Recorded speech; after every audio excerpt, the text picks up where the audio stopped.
Hi friends, welcome to my channel. ఈ వీడియోలో మనం బెనాడ్రిల్ అనే సిరప్ని రివ్యూ చేయబోతున్నాము. అంటే ఈ వీడియోలో బెనాడ్రిల్ సిరప్ యొక్క ఉపయోగాల గురించి, సైడ్ ఎఫెక్ట్స్ గురించి, అలాగే ఈ సిరప్ని ఏ విధంగా వాడాలి, ఎంతవరకు వాడాలి, ఎవరెవరు వాడాలి, ఎంతవరకు వాడితే బెస్ట్ రిజల్ట్ వస్తుంది అనే విషయాల గురించి ఈ వీడియోలో మనం పూర్తిగా తెలుసుకుందాం. సో అంతకంటే ముందు మీరు నా ఛానల్ని ఇంకా సబ్స్క్రైబ్ చేసుకోకపోతే వెంటనే కింద రెడ్ కలర్లో కనిపిస్తున్న సబ్స్క్రైబ్ అనే బటన్ని క్లిక్ చేయండి. సబ్స్క్రైబ్ చేసిన తర్వాత వచ్చే బెల్ ఐకాన్ సింబల్ని యాక్టివేట్ చేసుకోండి. సో ఈ విధంగా చేయడం వల్ల నేను పెట్టే లేటెస్ట్ మెడిసిన్ ఇన్ఫర్మేషన్ని మీరు నోటిఫికేషన్ రూపంలో పొందవచ్చు. So friends, let's begin our show. Okay friends, ఈ బెనాడ్రిల్ సిరప్ని జాన్సన్ జాన్సన్ అనే ప్రైవేట్ లిమిటెడ్ కంపెనీ మ్యానుఫ్యాక్చరింగ్ చేస్తుంది. అలాగే ఈ కంపెనీ ఏంటంటే ఈ సిరప్స్ని 50 ml గాను, 100 ml గాను, 150 ml గాను మ్యానుఫ్యాక్చరింగ్ చేసింది. బట్ ఈ వీడియోలో 50 ml సిరప్ని నేను రివ్యూ చేస్తున్నాను. అలాగే ఈ 50 ml సిరప్ అనేది బయట మనకు మార్కెట్లో 50 రూపీస్కే అవైలబుల్గా ఉంది. అలాగే ఇప్పుడు మనం బెనాడ్రిల్ సిరప్ యొక్క ఉపయోగాల గురించి తెలుసుకుందాం. బెనాడ్రిల్ సిరప్ని చూసినట్లయితే బెనాడ్రిల్ కాఫ్ ఫార్ములా అని రాసి ఉంటుంది. సో ఈ సిరప్ ఏంటంటే ముఖ్యంగా చాలా మందిలో కలిగే దగ్గుకి ఉపయోగించవచ్చు. అన్ని రకాల దగ్గులకు ఈ సిరప్ అనేది చాలా బాగా పనిచేస్తుంది. ఈ బెనాడ్రిల్ సిరప్ అనేది ముఖ్యంగా దగ్గుకు మాత్రమే కాక జలుబు, సోర్ థ్రోట్ అంటే గొంతులో నొప్పి, గొంతులో మంట కలిగిన ఈ సిరప్ని మనం వాడవచ్చు. అంటే ఈ సిరప్ని మనం దగ్గుకి, జలుబుకి, గొంతులో మంట, గొంతులో నొప్పికి మనం ఈ సిరప్ని వాడవచ్చు. సో ఈ సిరప్ని 3 days వాడిన తర్వాత పాజిటివ్ రిజల్ట్స్ అనేవి వస్తే ఈ బెనాడ్రిల్ సిరప్ని పూర్తిగా వాడేయడం చాలా మంచిది. సో ఈ విధంగా మనం బెస్ట్ రిజల్ట్ని పొందవచ్చు. అదేవిధంగా ఇప్పుడు మనం బెనాడ్రిల్ సిరప్ యొక్క సైడ్ ఎఫెక్ట్స్ గురించి తెలుసుకుందాం. నార్మల్గా ఈ బెనాడ్రిల్ సిరప్కి ఎటువంటి సైడ్ ఎఫెక్ట్స్ ఉండవు. బట్ కొందరిలోని బాడీ అడ్జస్ట్ అవ్వక డిసపేర్ అయ్యి కొన్ని రకాల సైడ్ ఎఫెక్ట్స్ అనేవి కలుగుతాయి.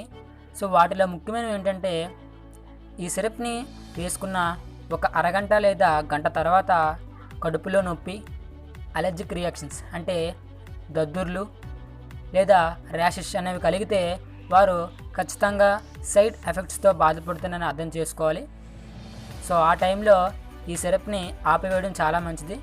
అదేవిధంగా వారిని ఖచ్చితంగా డాక్టర్ని కానీ, ఫిజిషియన్ని కానీ సంప్రదించడం చాలా మంచిది. అలాగే ఇప్పుడు మనం బెనాడ్రిల్ సిరప్ యొక్క కాంపోజిషన్ గురించి తెలుసుకుందాం. బెనాడ్రిల్ సిరప్ అనేది 3 మెడిసిన్స్ కాంబినేషన్స్తో తయారవుతుంది.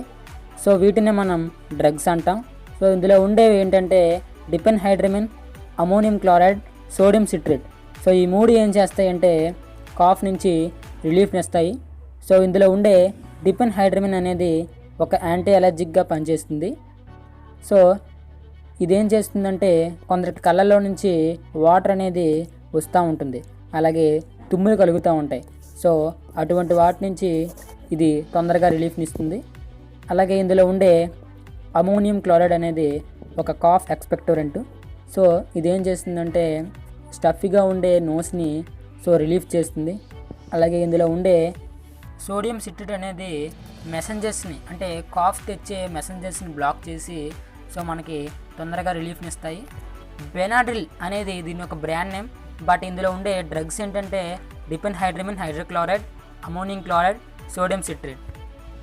సో ఈ సిరప్లో ఈచ్ 5 ml అనేది డిపెన్హైడ్రమిన్ హైడ్రోక్లోరైడ్ అనేది 14.08 mg గాను, అమోనియం క్లోరైడ్ అనేది 138 mg గాను, సోడియం సిట్రేట్ అనేది 57.03 mg గాను, ఇథనాల్ అనేది 95% ఉంటుంది.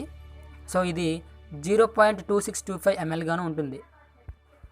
సో ఈ విధంగా ఈచ్ 5 mlలో కంటైన్స్ అయి ఉంటుంది. అదేవిధంగా ఇప్పుడు మనం ఈ సిరప్ని ఎవరెవరు వాడచ్చు అనే విషయం గురించి తెలుసుకుందాం. సో ఈ బెనాడ్రిల్ డోసేజ్ యొక్క ఇన్ఫర్మేషన్ అనేది ఆల్రెడీ ఈ సిరప్ పైనే మెన్షన్ చేశారు. సో ఏంటంటే 2 సంవత్సరాల కన్నా తక్కువ వయసు ఉన్న చిన్నపిల్లలు ఈ సిరప్ని ఎటువంటి పరిస్థితుల్లోనూ వాడకూడదు. అంటే ఈ సిరప్ని 2 సంవత్సరాల కన్నా ఎక్కువ వయసు ఉన్నవారు, చిల్డ్రన్స్, అడల్ట్స్ కూడా ఈ సిరప్ని వాడవచ్చు. ప్రతి సిరప్కి ఒక మెజరింగ్ కప్ అని చెప్పి ప్రతిదీ ఇస్తారు. బట్ కొన్ని సిరప్స్కి మెజరింగ్ కప్ అనేది ఇవ్వరు. సో ఆ టైంలో ఏంటంటే ఒక స్పూన్ని మనం మెజరింగ్గా వాడుకోవాలి.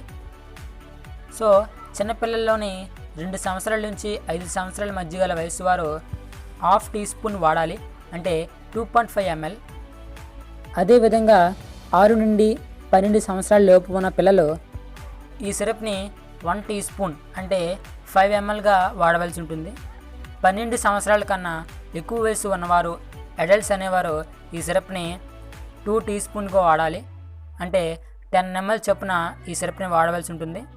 సో ఈ సిరప్ని భోజనం చేసిన తర్వాత ఉదయం, మధ్యాహ్నం, సాయంత్రం సో 3 టైమ్స్ మనం ఈ సిరప్ని 1 డేలో వాడవలసి ఉంటుంది.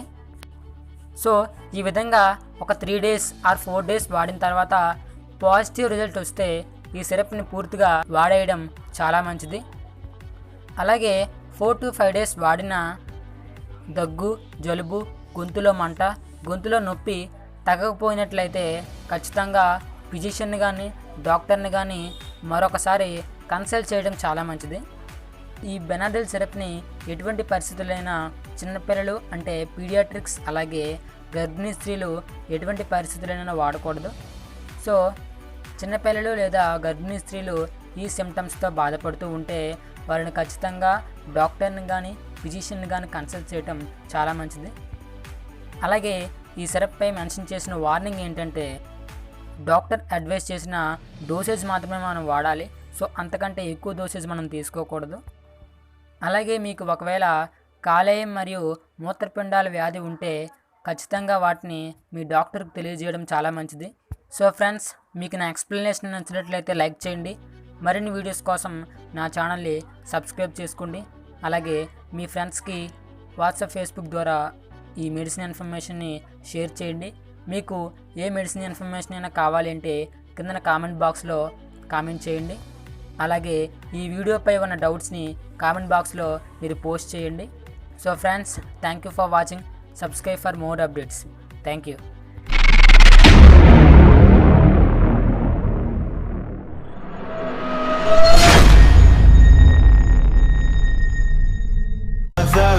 It's caught in the crossfire.